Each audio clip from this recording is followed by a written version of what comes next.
सोच के देखी, अगर कोई जानबूझ के केहू के जान ले ले तो कानून का करेला। इस सवाल के जवाब बा भारतीय दंड संहिता IPC की धारा 302 हत्या खातिर सजा बतावेला। अगर साबित हो जाला कि आरोपी जानबूझ के, सोच समझ के या खतरनाक इरादा से केहू के हत्या कैलस तो ओकरा के फांसी या आजीवन कारावास और जुर्माना हो सकेला।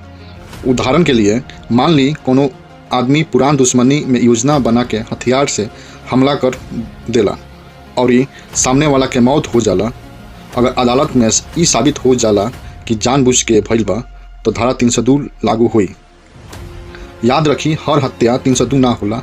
अगर इरादा साफ ना होखे तो मामला धारा 304 गैर इरादतन हत्या में जा सकेला। धारा 302 सख्त बा, काहे कि कानून के मकसद बा समाज में डर पैदा कईल, न्याय के राज रहे। अगर ये वीडियो इन्फॉर्मेटिव लगी तो चैनल को जरूर सब्सक्राइब करें। धन्यवाद।